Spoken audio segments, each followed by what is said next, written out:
Hello, friends. What part? Welcome to a special episode where we are going to be watching a. Oh, I need to remember to share my screen. We are going That to part. be. That part. We are going to be watching an episode, or we are going to be watching a video from Legal Eagle. Uh, the thumbnail says I'm joining the fight. The video is titled I joined with 500 law firms to fight the Trump administration.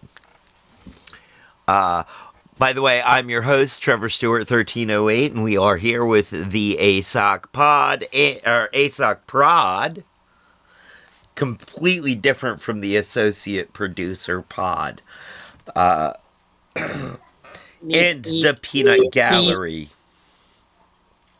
Yo, Hey, today's pre-rolls are brought to you by the Hidden Leaf, downtown Charlottesville, Virginia, 105 West Main Street, on the downtown mall, above the bricks, Suite 200, between the Green Cauldron and Hamilton's. A great place to go with some great buds to get some great buds, a bud, and the only thing better than their bud is their customer service. And they have the lowest prices in town, according to my own personally highly biased research, by which I mean I was personally highly high when I did my biased research. Yeah, that.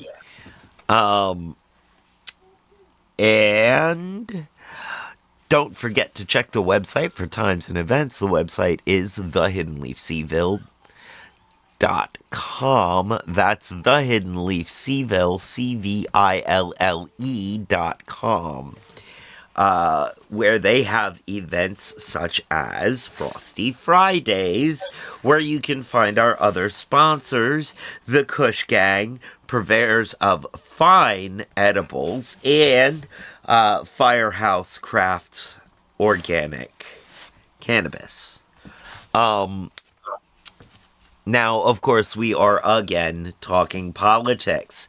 So, it goes without saying that all of the political opinions you hear expressed herein belong solely to us, the expressors of the opinions, and or the channel, not to any of our sponsors, including the Hidden Leaf, Kush Gang, or Firehouse. So, now that that's out the way, yes, this video felt like something that was important to talk about, to watch and to talk about. So, have you watched this video yet, Kat? Me? No. No. I thought maybe not. I haven't watched it yet. I figured you were probably a little busy keeping up with our own personal channel drama to necessarily see that this had come down the line. Of course, it's also only 5 hours old, I suppose. So Yeah, that would be about where I went to go take a nap earlier today. right, right.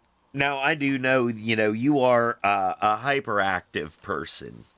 You do a lot in the time that it takes me to do nothing. I Yeah. mean, it depends on the day, because there are days definitely where I am a dedicated couch potato, and I have roots and leaves and everything.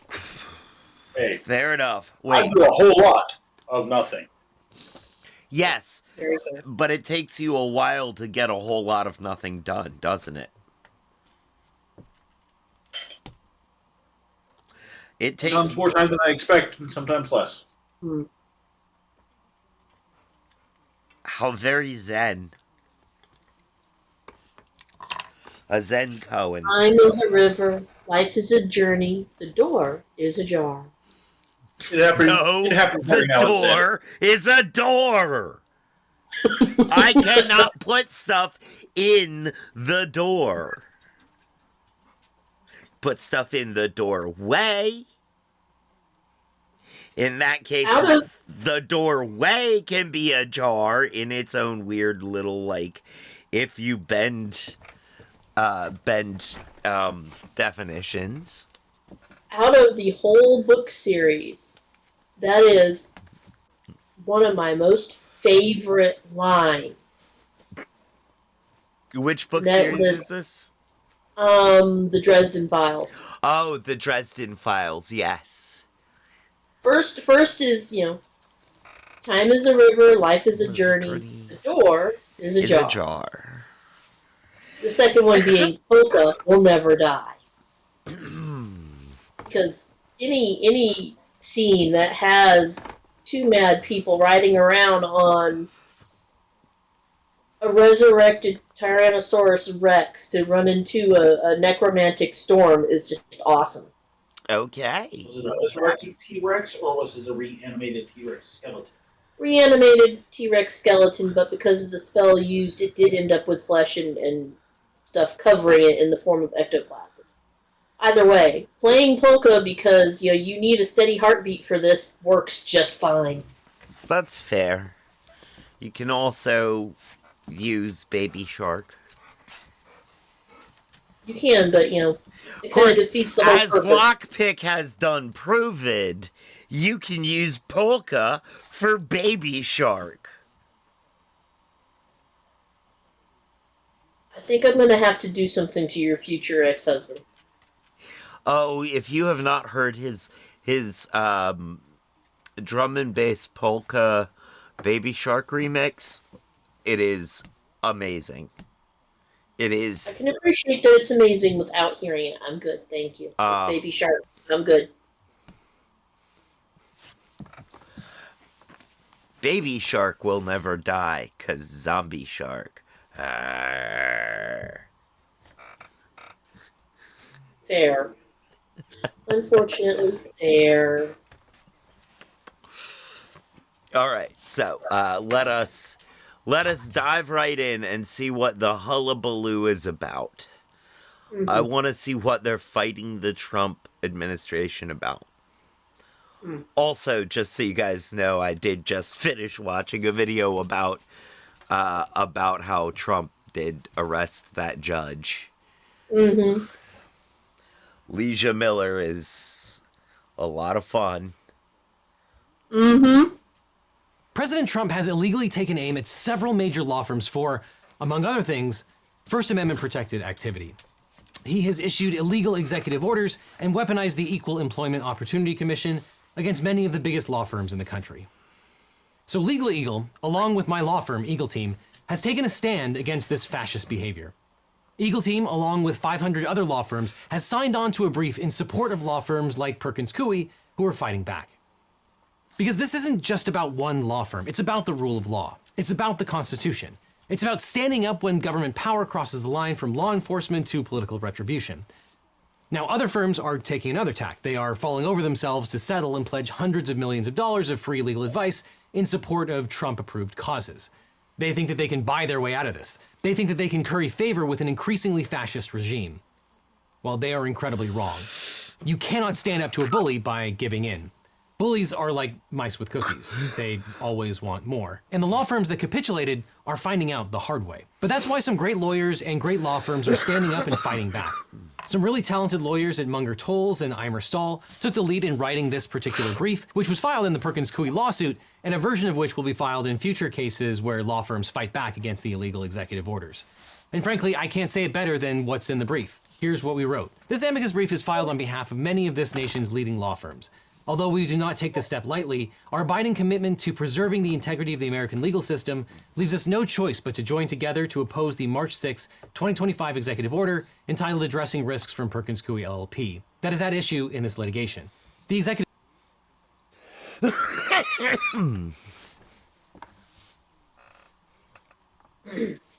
Addressing risks from Perkins Coie LLP. Mm-hmm. That I know a little bit about. Yeah? Mm-hmm. Can They were the ones that he started going after and revoking security clearances on, and basically trying to run into the ground because, among other things, one of their clients previously had been Hillary. Okay. There were 2 or 3 different law firms that, as soon as he could, he started going after because either they had represented people that were against him, or they had represented people that had brought things, had helped provide evidence against him at some point. Okay. And that's who Perkins Coie, that's who they are. Okay.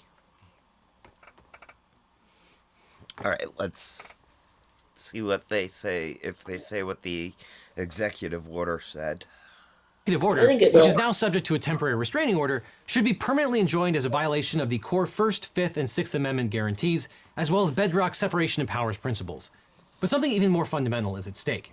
In recent weeks, the president has issued not 1, but 5 executive orders imposing punitive sanctions on leading law firms in undisguised retaliation for representations that the firm or its former partners have undertaken, and more may be in the offing. Those orders pose a grave threat to our system of constitutional governance and to the rule of law itself.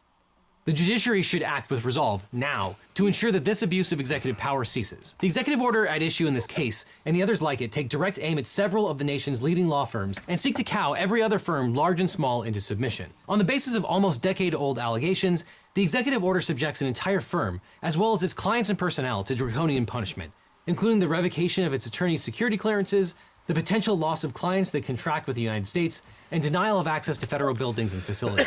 Such disabilities would threaten the survival of any law firm. The looming threat posed by the executive order at issue in this case, and the others like it, is not lost on anyone practicing law in this country today. Any controversial representation challenging actions of the current administration, or even causes it disfavors, now brings with it the risk of devastating retaliation.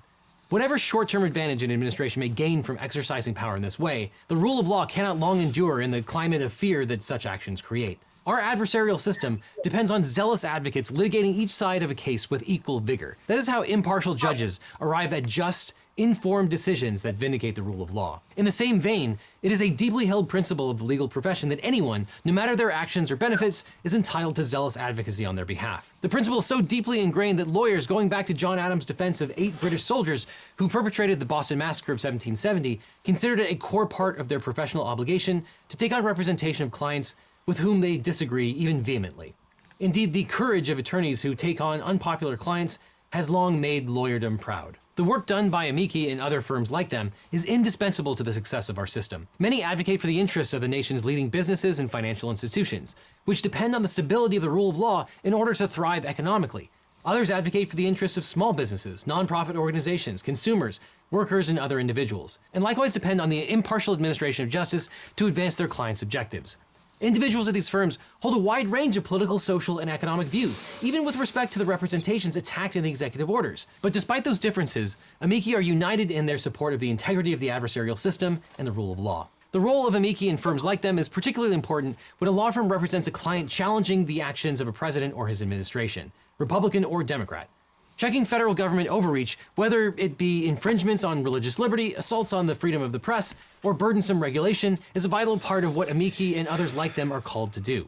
By definition, such litigation brings lawyers into conflict with the politics and objectives of the executive branch. Now,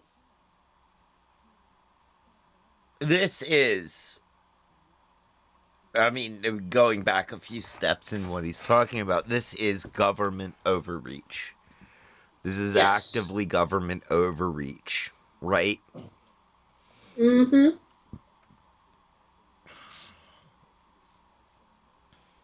This is What I remember reading on the order and what was done, yes.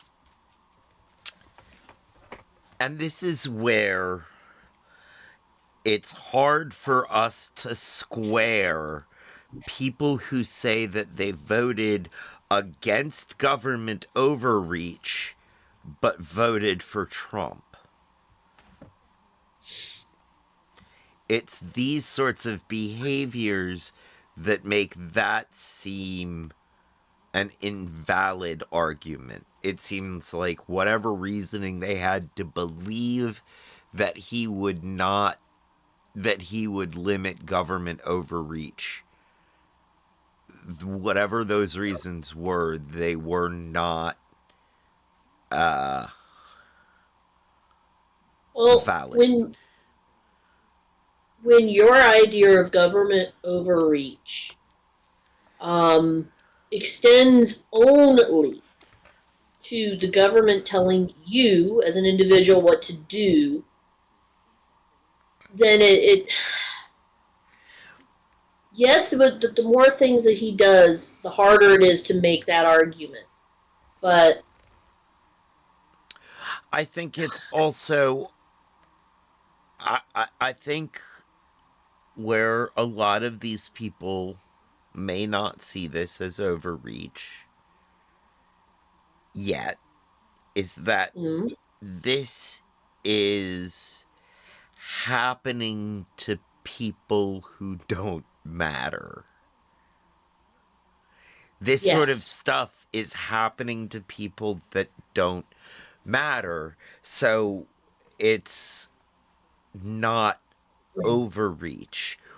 Government overreach to these people is when the government says that, well, when the government says things like you have to take into account what percentage of minorities you employ.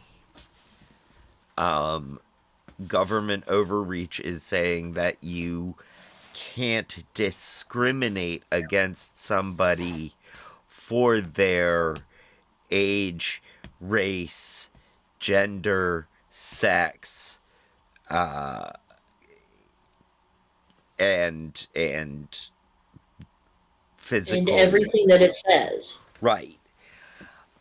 Government overreach to these people is when the government funds projects that do not benefit them directly. And even then, government overreach is when projects that do benefit them directly are named for someone they don't like. But in any case, in all of those cases, it is applying to someone that is not their own self. Yes.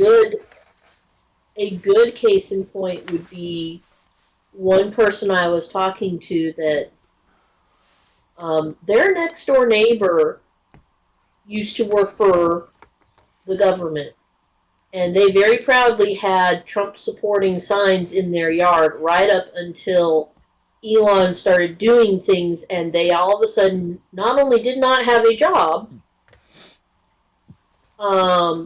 but did not have their insurance or any of the other things that they had been relying on, and all of a sudden the government overreach was happening to them. And I might add, happening illegally to them. To them. Yes, that's not that let us not forget that the Doge, almost all of the Doge cuts were not legal, not consistent with the rules that the government had set out for itself to follow with respect to its employees. Mm-hmm. The thing that I find so extremely surprising about this is how someone so underhanded can have so much overreach. Yeah. Well put. I got to throw in the bad jokes here and there. Oh yeah, you do. Yeah, you do. This is your job is your job's being tested this episode. Mm-hmm. All right.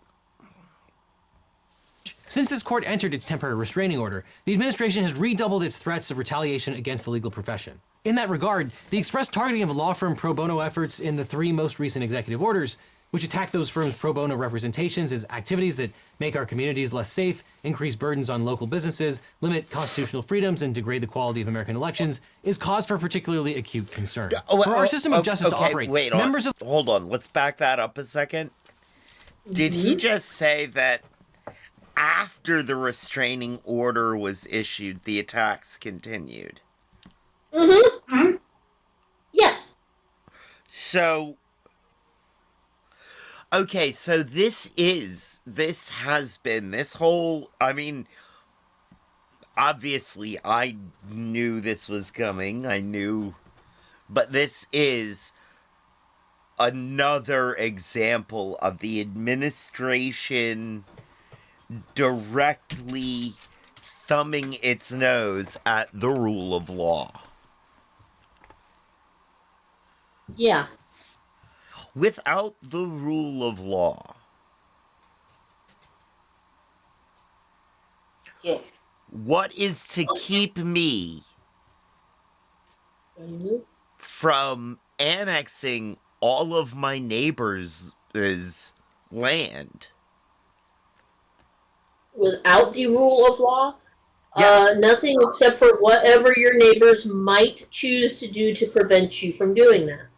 And if there is no rule of law, then there is nothing stopping your neighbors from using whatever means they feel necessary to either A, prevent you from doing that, or B, decide to do it to you first. remember, this is a person who has, throughout his lifetime, for those of us who grew up in the 80s and 90s, should be well aware, Oh yeah, I who know. believes that the rules apply to everyone but him unless they are inconveniencing the people that he is working against. Right.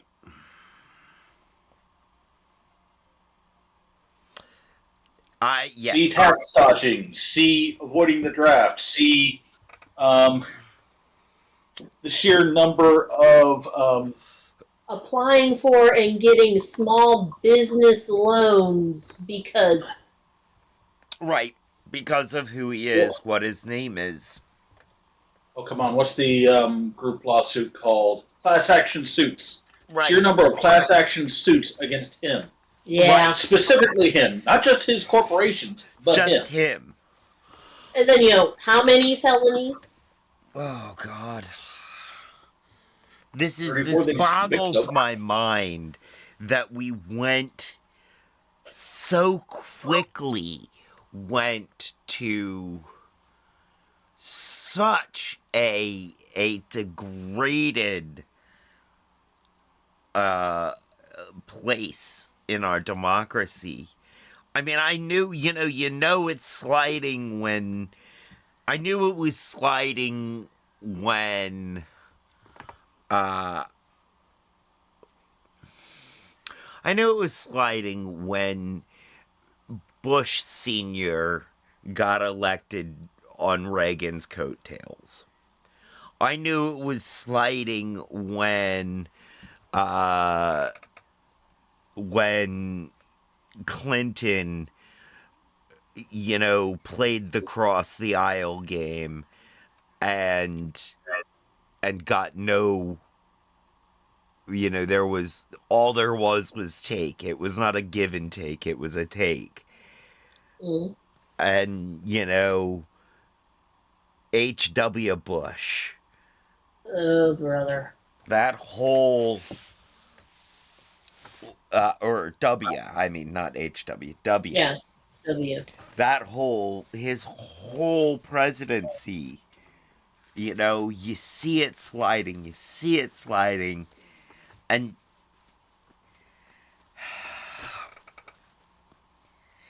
I've seen it headed this way, but I didn't think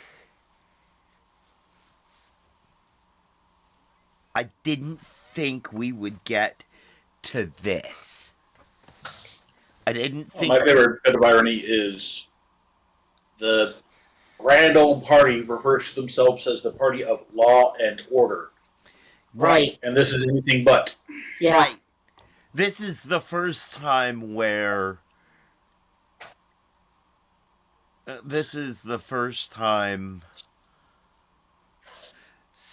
where I've seen the Republicans actively, even if they're not doing it overtly, they're not doing it covertly. They are flouting the rule of law. They are actively undermining it in a widespread way. destabilizing way. I mean, yeah. If it's widespread, it's going to be destabilizing. Yes. If it's destabilizing, it's going to be widespread to Yes. do the best effort. And destabilizing was the point. Yeah. You know, I knew we were in trouble when John McCain became a good guy. John McCain had a brief period of time where he ran against W the first time, where he seemed almost reasonable. Mm-hmm. But he was still, a Reagan era Republican. He was still, and when he became the voice of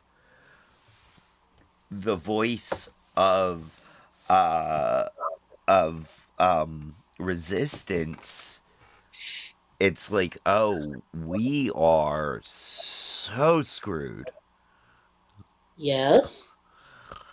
Or if you want to go on a one that a lot of people think is much darker, even Cheney's not happy with this. Right. I That's suppose the Cheney thing. could go hunting with Trump, could he? Right? Although, I suppose Cheney could go hunting with Trump and go whale watching.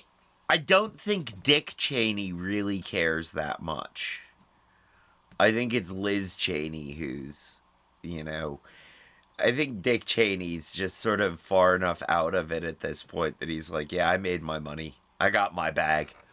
Deuces. Except for his company's still involved with stuff, so yeah, there is having all of those federal workers cuts out his business too, so he's not happy. That's true. It is getting in the way of his making extra bag.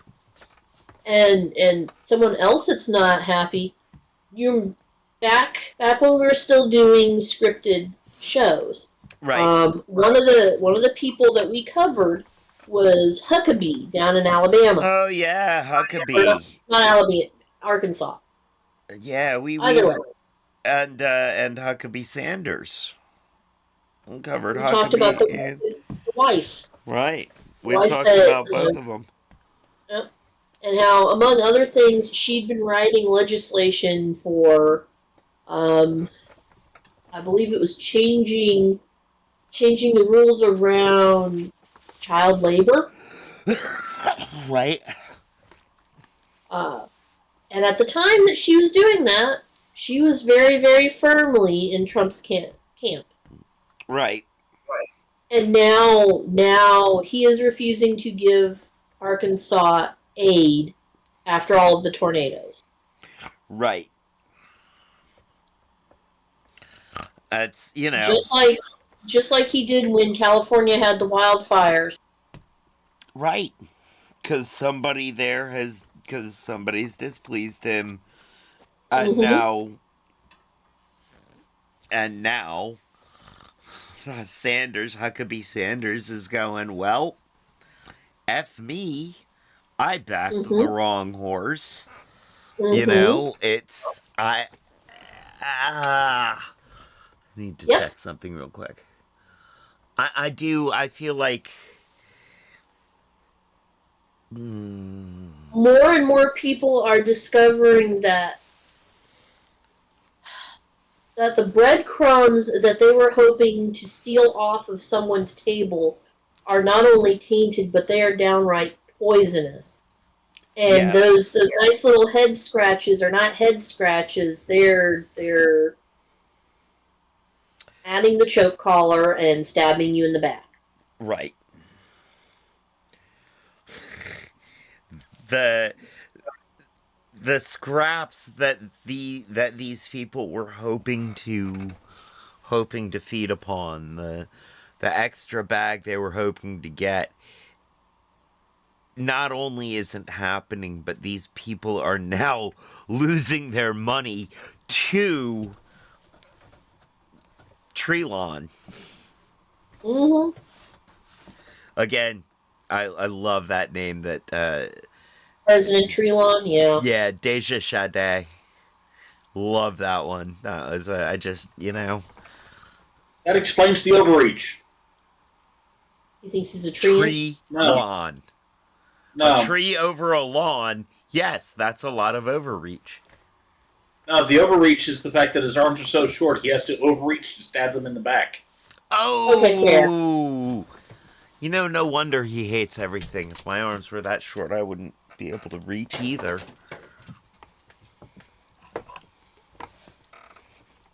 Once again, can we arrange for Cheney to take him out whale watching? Just saying. Is it Can we arrange for whale Cheney to take watching both of and them? duck hunting at the same time? No, whale watching and sport fishing for tuna.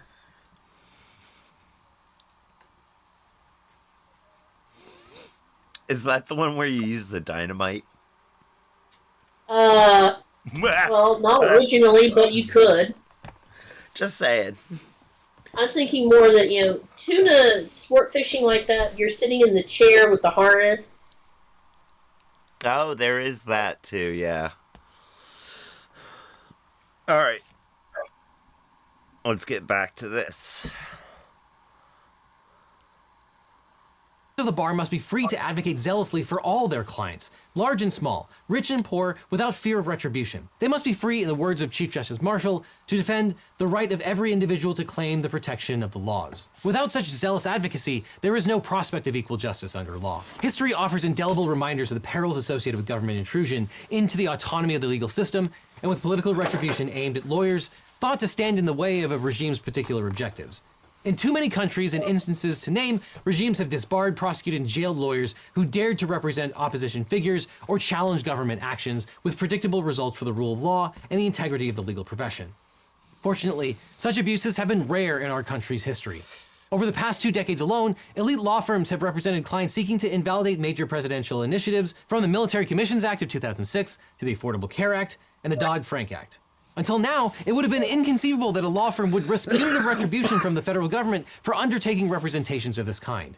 And when state or local governments have attempted to wield the threat of official retribution to deter entities from advocating for what they believe, the Supreme Court has condemned such actions in clear and decisive terms. But that proud tradition is in jeopardy. Unless the judiciary acts decisively now, what was once beyond the pale will in short order become a stark reality.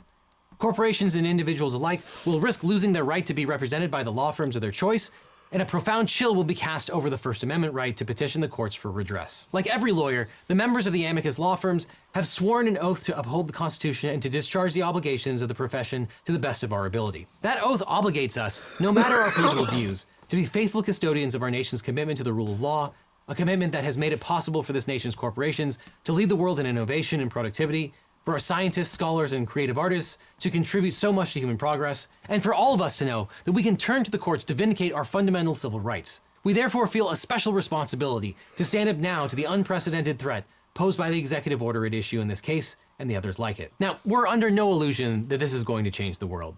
This is an amicus brief, a friend of the court brief, that the court may or may not take into consideration.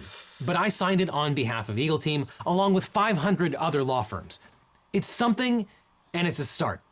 It's a big sign that says that if you're going to come for one of us, you're going to have to deal with all of us. Now, personally, I think it takes guts to go to court against the federal government when the federal government is taking direct aim at the law firms and lawyers themselves. These firms are risking their reputations, their revenue, their security clearances, and their client base. But they're standing up for the Constitution and for the independence of the legal profession. This is bigger than any particular contract or client. It's about whether the White House can wield the power of the executive pen to crush opposition. Today, it's these law firms. Tomorrow, it could be journalists or whistleblowers or any American. By pushing back, these firms are not just protecting their own rights, they're trying to protect yours. Now, I would like to have seen even more big firms sign this brief, but Tomorrow and c'est la vie. yesterday, by the way. Eagle Team is the biggest law firm by a number of YouTube subscribers, and in the end, isn't that the most important law firm metric? But things are serious. In Henry VI, when Dick the Butcher says, "The first thing we do, let's kill all the lawyers," that's not a joke, but part of a plan to win a coup d'etat. Law firms are sometimes the first line of defense, and sometimes they're the only line of defense. In authoritarian regimes around the world, one of the first steps in consolidating power is often to undermine the legal representation for opponents. When lawyers fear representing government critics, the government can operate with impunity, which is one reason why I find the capitulation of firms so distasteful and cowardly. Firms like Paul Weiss, Skadden Arps, Milbank, Wilkie Farr, Caldwater Wickersham and Taft, Kirkland and Ellis, Allen and Overy, Simpson Thacher and Latham Watkins. These are huge firms that think they can buy off the president. And unfortunately, they might be right. So if you're in a For position now. to hire a law firm, I know that there are some GCs out there that watch this channel, perhaps consider the firms that are willing to stand up and fight an increasingly fascist regime. Because if a firm isn't willing to fight for themselves, are they really willing to fight for you? Now, I signed this Whoa. amicus brief supporting Perkins Coie because I believe in the fundamental principles of our legal system. I support the point. firms A fighting these really executive good orders point. because they're defending Yeah. something bigger than themselves. They are defending the rule of law itself. This isn't about politics. It's about preserving a legal system where everyone has access to representation, where lawyers can fulfill their ethical obligations without fear of government retaliation, and where the executive branch doesn't get to choose who can challenge its actions in court. That's what's at stake in these cases. That's why I signed this amicus brief. And that's why all Americans, regardless of political affiliation, should care about the outcome. All right. So, aside from the fact that we fully agree with him,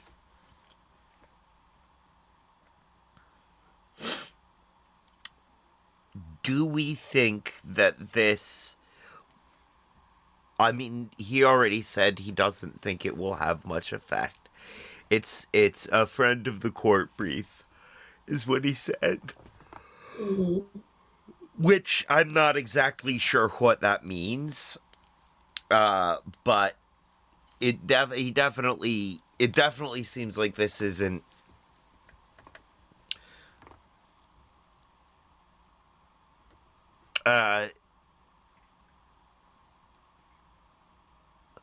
it doesn't seem like this.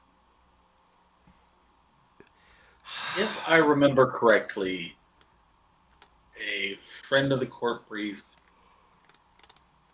is basically somewhere between a legal notice of this is where we stand and a collective suggestion of this is what we think should be the case.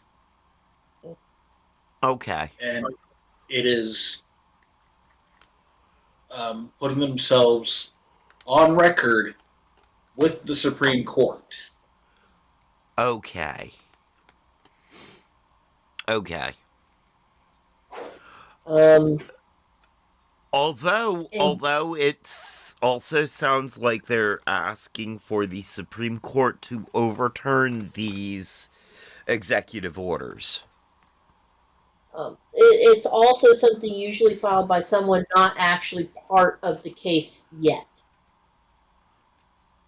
Interesting. which is why he mentioned how many other law firms are joining this, and that they are filing this on behalf of so and so. Okay. Last time I remember any discussion about an amicus brief, Onion. This is true because the Onion did file one, Yeah.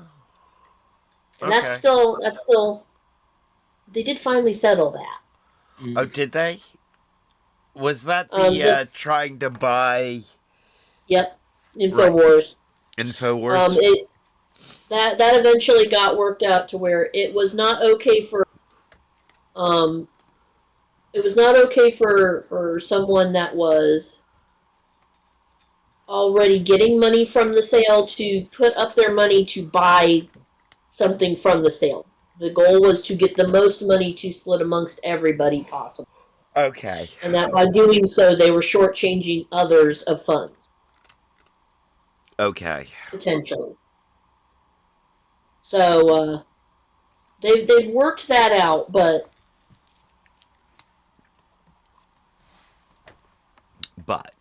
yeah. All right. So they are joining the fight. They're starting by filing basically a notice telling the court that's already handling this case, hey, you've got basically 500 of us in a petition telling you that this is a much broader case than, bad guy versus good guy. This is bad guy against everybody. Right. And it does sound like they're specifically asking for overturning or invalidating the executive orders. Sounds like that. It also sounds like taking notice of and maybe making some additional orders because not only have they done this thing, but they have continued to do this despite other courts. Yes. And okay. What I'm trying to get to here. Yes.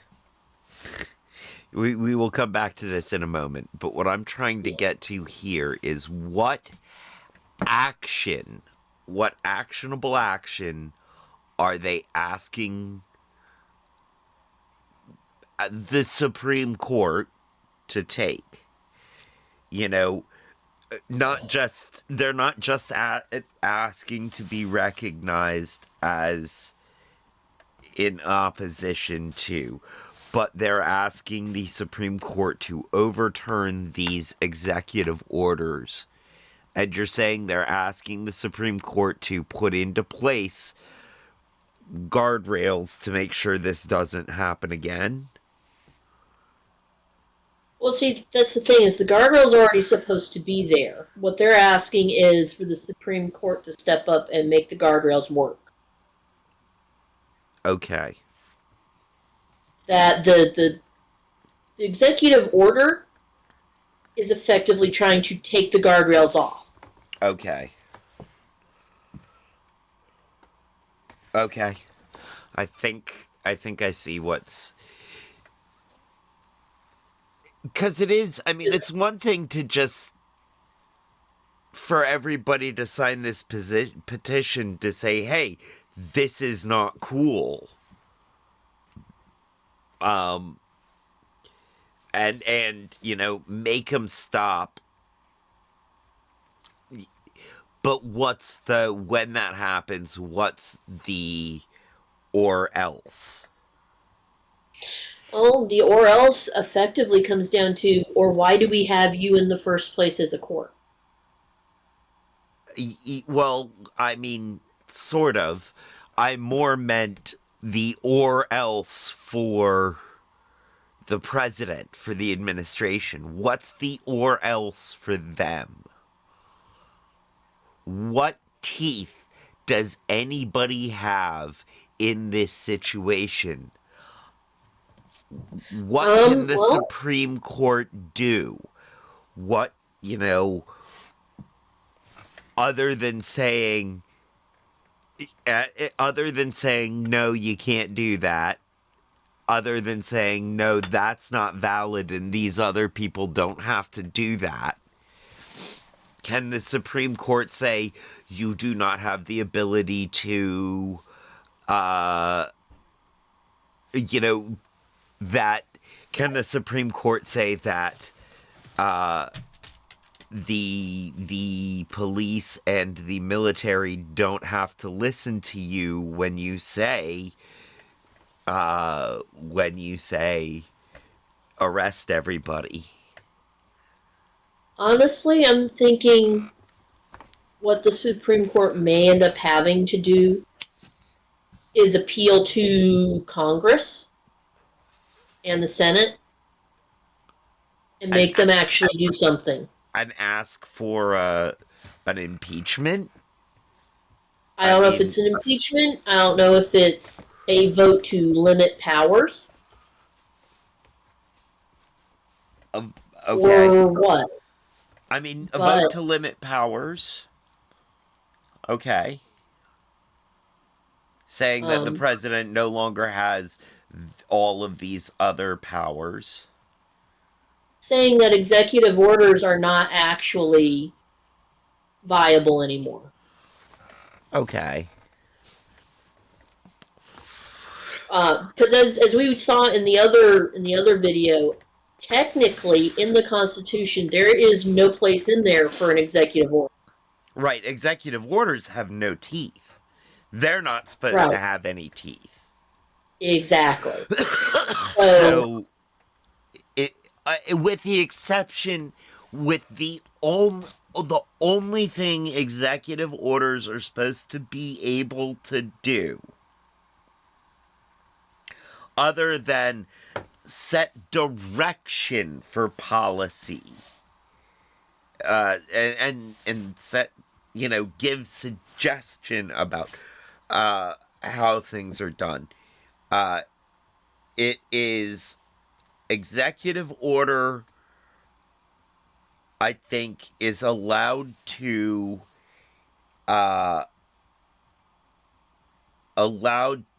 make budget amendments, make budget policy in a process called reconciliation.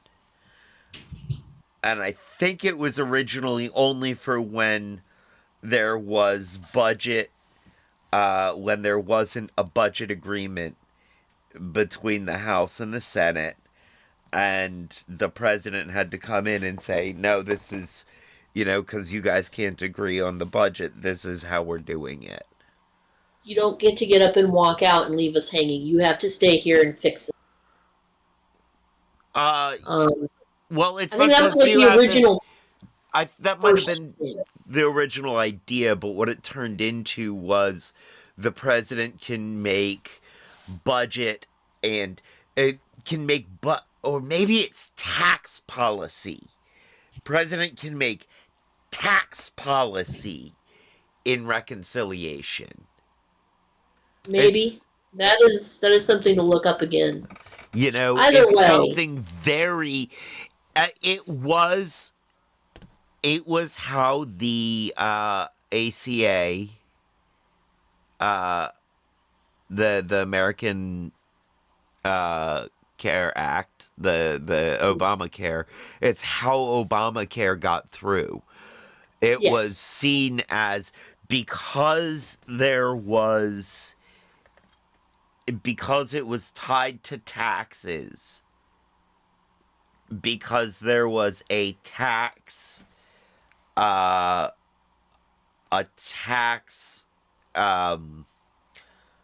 punishment if you didn't have health care coverage. There was it was like a $400 fine, tax fine. Yes. If you didn't So- have coverage. And Either way, that was how Obamacare got through. And that was the individual mandate, and the individual mandate is what got thrown out in Trump's first go round, Mm-hmm. which undermined it, which is why healthcare has skyrocketed and gotten so bad. Healthcare costs have gone up, healthcare quality has gone down, and And I'm not. accountability in many cases has gone down too. Yes, accountability's gone down too. I'm not even bothering with healthcare anymore. Yeah. I'm like, Um. I can't. It's gonna be such a. It's gonna be so draining on me. It's gonna cause me so. It's gonna cost me so much emotionally, uh, time wise. All of these things are gonna go into me getting health care, like me seeing a doctor even once a year. Because for the Yeah. first couple of years, the doctor's going to be like, no, you need to see me every 6 months. You don't get to have your disease and then just be like, yep, see you for a physical next year. But also, I doubt if anything. I'm not entirely sure. I think I'm still on Medicaid. I don't know if Medicaid has to cover anything with my CF because it's a pre-existing condition. Like, does Medicaid have to cover pre-existing conditions anymore? I have no clue. Right? So I'm not even going to bother with it. When I realized it was messed up was when they wanted me to do a fecal test at home and mail it to them. And I Yep. was like, you have got to be crapping me. Oh No, that's what no, they want you to you do. want me to be crapping you. No, this is Yeah. not. No, I'm not. I'm not. And honestly, if it means that I don't go get a physical, then I don't go get a physical. I'm not going to play their games. I'm not going to deal with their humiliations just to. I mean, it works. It's working. It's keeping me from getting healthcare coverage because I'd have to deal with the costs. Yes. It is There's effective. Their plan is effective, and it unfortunately. extends to a lot of other programs that people are supposed to be able to access and can't. Right. And this is very, very dangerous because it really does degrade our trust in these institutions. So even when, and I'm going to say when, not if, but when we get past this unfortunate time in our democracy, our national trust in these institutions will remain damaged. Hmm? We won't get over this lightly. We distrusted the IRS for a long time because we were told to. And that distrust of the IRS has played right into this same sort of thing. I mean, We distrusted taxes because we were told to. yes. And in some cases, I think not unfairly there. Sorta. I mean, not every case where. Not every case where,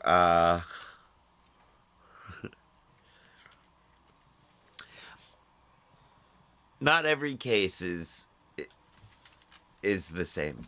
These are No. not monolithic situations.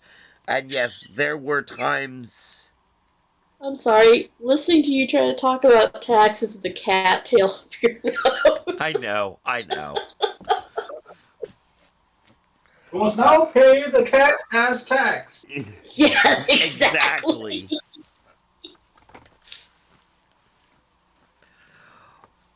Well, Taxes when they are used appropriately are good and fine and required.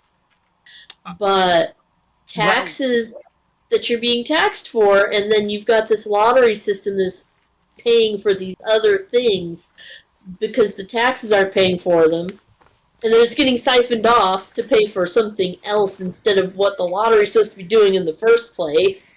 right. No, That, but I think, um, okay, so it's the corruption of the tax system that's bad, not yes, taxes.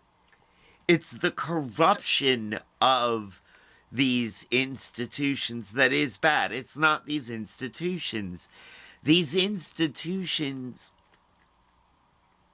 are neither good nor bad. They are there. internal structures to the running of a society. It's all right. I It's like you built your house.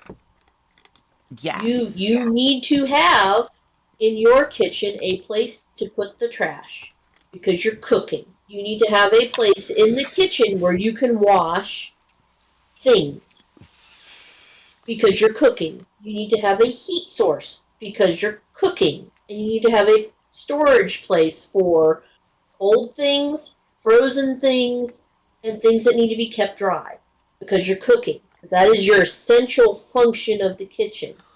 All right.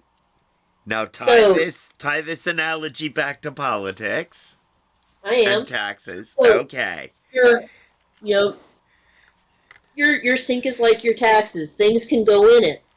Um, but if you're not monitoring and making sure that you're behaving right, then your sink becomes filthy.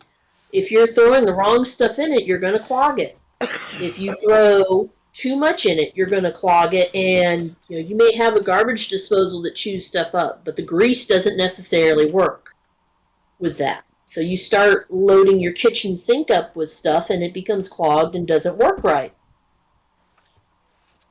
You've got things coming in, so produce, which fills up the fridge. But if you're not monitoring and taking care of it appropriately, the stuff in your fridge is going to go bad, which then overloads your trash can, which you need to take care of, or it goes and gets all stinky and nasty. I feel like this analogy is not Where did it? simplifying economics at all. Twitch just kind of vanished on me. Hang on a minute. I have a ghost. Uh I mean, I see where you're going with this. Uh Those are things that you need to run your kitchen. You can either run them in a clean and efficient way that actually works and does the job, or you can have someone that is not caring, have someone that is effectively corrupt running things, and you start having your quality of life in the kitchen go downhill. okay, Things okay, smell. okay. Things are nasty. Now, before we fall into this Yes. fallacious this Vulcan penis here, We're you skipped a yeah. step. You skipped Yes. a step. Okay, which step? You went from morally bad straight to bad policy without the intermediate step of saying we know that because we know that these morally corrupt people are using this to enrich themselves or they're using this to serve their own salads uh instead of making food for everyone um in this kitchen. That is why the kitchen is becoming, not because the morally corrupt person is necessarily not good at keeping a kitchen.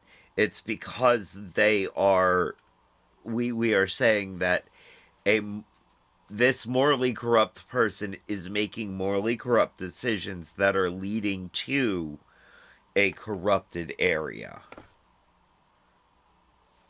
Yes. I just wanted to prove that the homework sunk in. Fair enough. Because Fair I enough, knew but- what you were saying. I understood the logic leap. I got Okay. there. I was with you. It just was.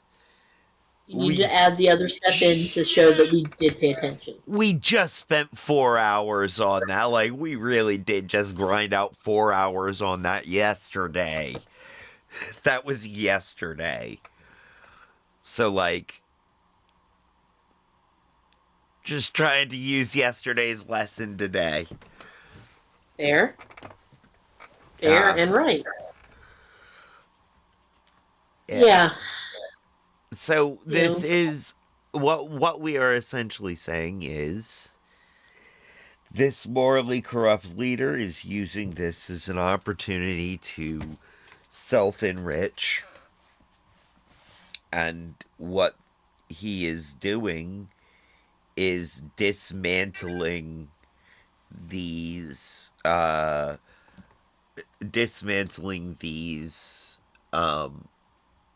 I'm going to go ahead and switch back to this view. Dismantling these institutions, degrading these institutions, and then dismantling them with the purpose of making it impossible to stop him. Now, we are putting a lot of we're putting a lot of intention on this person, but I would say that their actions have borne out their actions and their own words have borne out their intentions, which is why we can, I think, with a very high degree of certainty, say that they are going to continue to do what they said they would do. Yes. Which, considering some of the things we've seen, should scare everybody. Yes. Especially considering one of the things that has been said repeatedly in the last month is how he intends to serve for a third term. Yes. Which, according to the Constitution and the 22nd Amendment, he's only allowed 2. This is his second one. He doesn't get a third. No. Even if they're non-consecutive, you don't get a third. So, wanting to do this a third time around means doing what he's doing now, which is Dismantling. breaking things to where he can do it. Yes. And if you've got no lawyers to fight for the Constitution, and you've got judges that are being yoinked up and thrown in jail, so that there's no judges willing to agree and call things, and you've got the Supreme Court either afraid or agreeing with and saying, oh, well, these other judges, we don't have to listen to them, and the government doesn't have to listen to them at all. Right. And that makes breaking different amendments easy. So, first, say the 22nd, which gives him a third term. What else could he be smashing next? And this is why each of us as an individual needs to exercise our personal rights as guaranteed under the Constitution as much as possible. We need to exercise our rights to assemble. We need to exercise our rights to own firearms. We need to exercise our rights to free speech and to freedom of press. Yes. We need to exercise our rights to marry whoever we want. And we need to actually start contacting the people that are currently elected in our individual area and getting on them for this. We do. There's numbers out there for everybody's district, so you can contact your specific congressman, so you can contact your specific senator, so you can contact your area's board of supervisors Yes. or mayor. And honestly, everybody should be starting small, you know. Monday call the mayor, Tuesday call the congressman, Wednesday call the senator. And Start from the bottom up. and start telling them, hey, this is not okay. I don't like this. We need to fix it.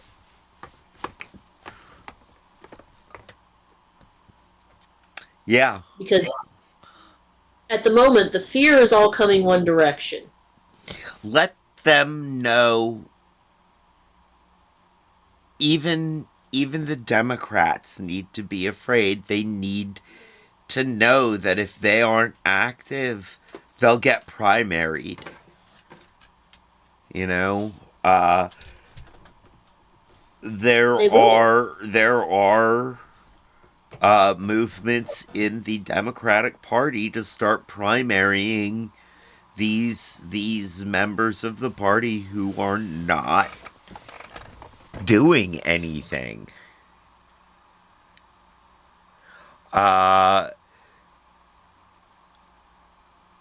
It is.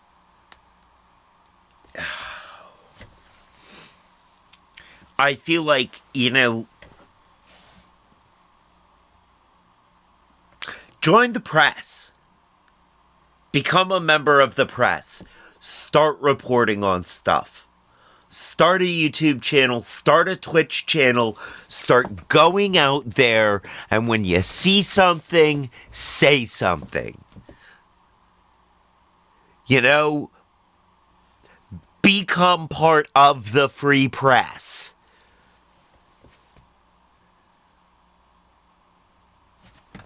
That's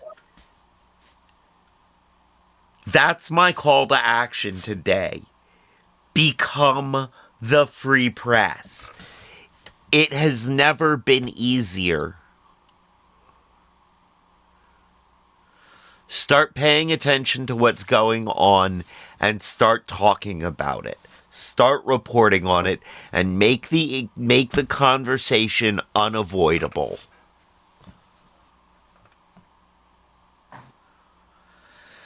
Yeah.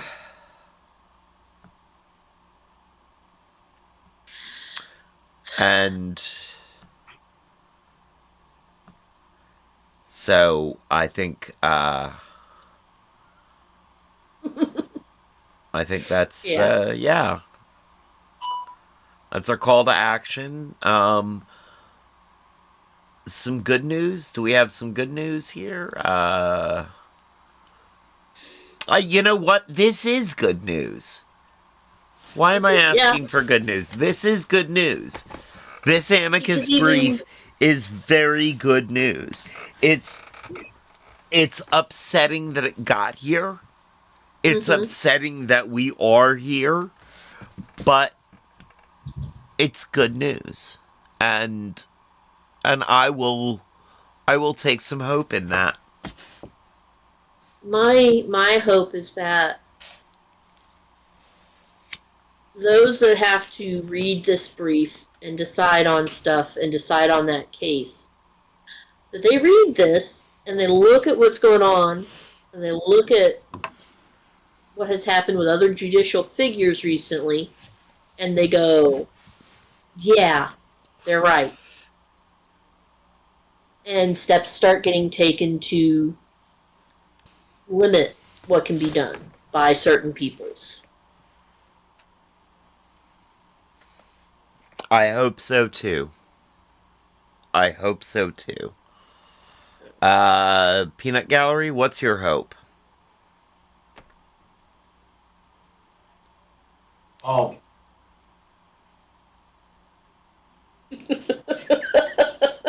Bob Hope. Do we have a moving Yes. one? Personally, I like the diamond myself. It is very pretty. I have seen the Hope Diamond about a handful of times in my life. And I will say it does catch your attention, buddy. It is. So, all right. Well, I think we'll leave it here.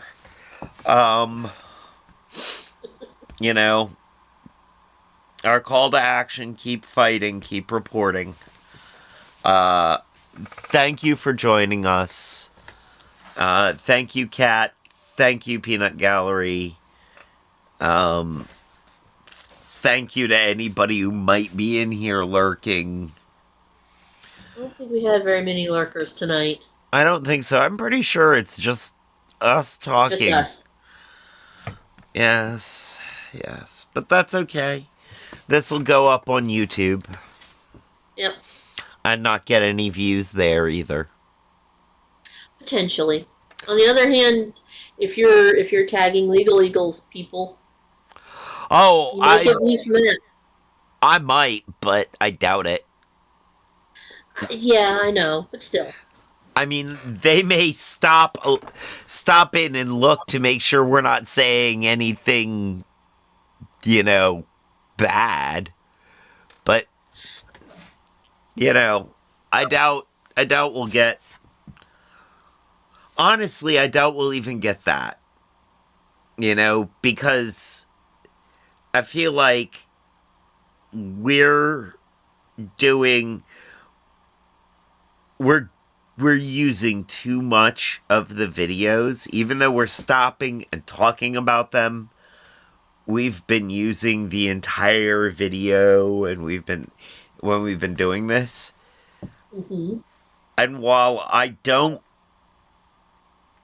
haven't seen anything saying we can't do that, I'm not sure we're supposed to do that. So, this may get a view from Legal Eagle, just enough of a view from Legal Eagle to be like, you can't do that. Or we may not get any views on it, like we haven't got on it, like we've barely gotten on anything else we've done, and honestly, nobody's gonna really care. I think people would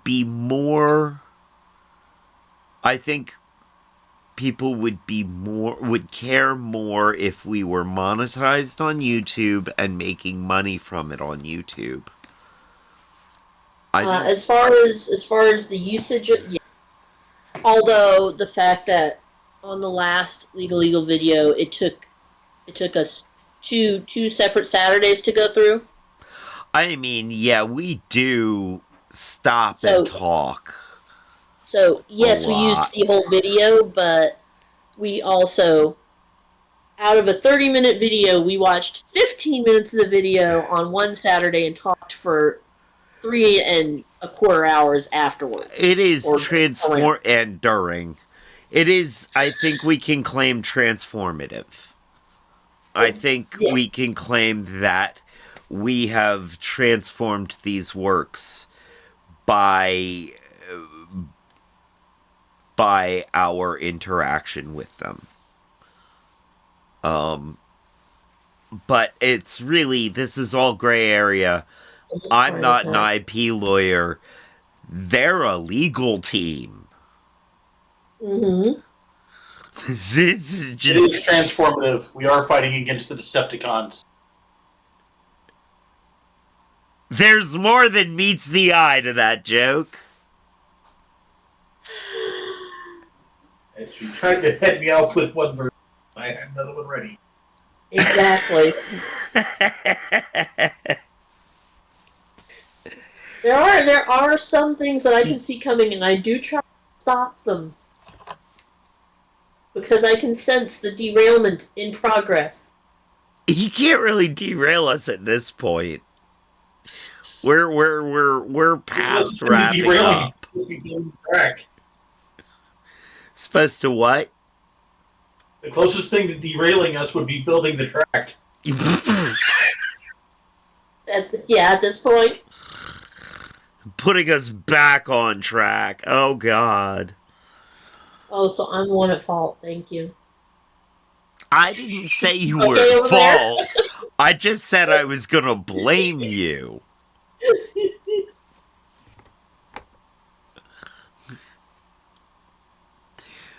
All right, friends. Thank you for joining us. Thank you guys for joining me. Thank you, Kat. Thank you, Peanut Gallery. Thank you, Lurkers. Much love to all y'all. Sorry. Now is the time on the show. Hey, we have a viewer, Darth Dragonis. We have two Redeemed. viewers that just suddenly chimed in. Who's the other viewer? Just Me Crystal is hanging out somewhere. Oh, What it cool. looks like. Well, Either way. Darth Dragonis just asked for us to look to the east. So I am gonna see if we can get us a Gandalf. Hmm.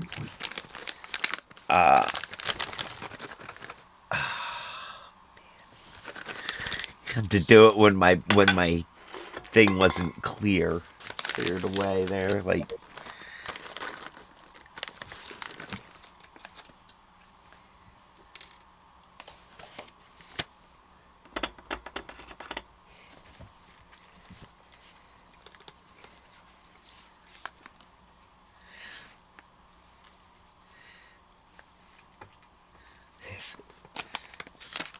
come here, buddy.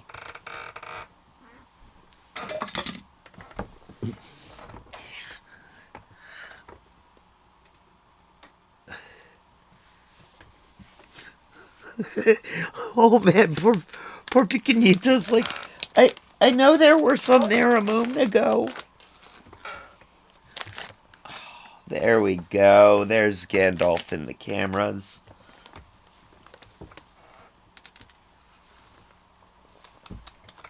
Yep, that was about as much Gandalf as we can reliably get for the moment.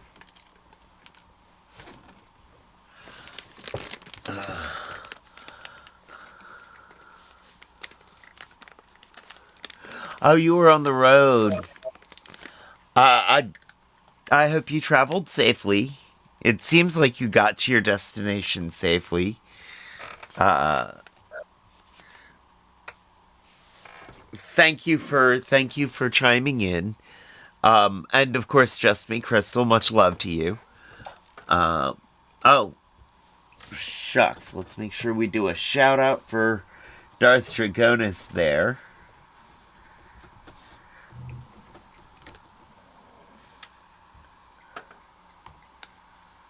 Oh, gosh darn it. I have to wait 51 seconds before I can do a shout out for Darth Dragonis. Yep. So,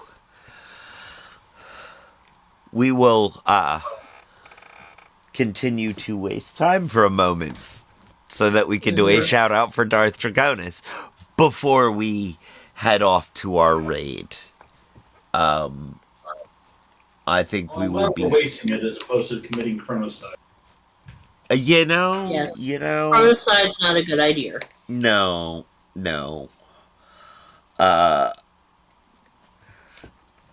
I feel like wasting time is okay. Darth Dragonis says no need for the shout out, just double deuce to the VA. Alright, man, that's fair. So stick around for the raid. I'm not sure who we'll be raiding just yet, but we'll be raiding somebody. And now is the time on the show when I say, as they say around here, 2 up, 2 down, VA, double deuces. We're out, y'all.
Get to pick one hotspot.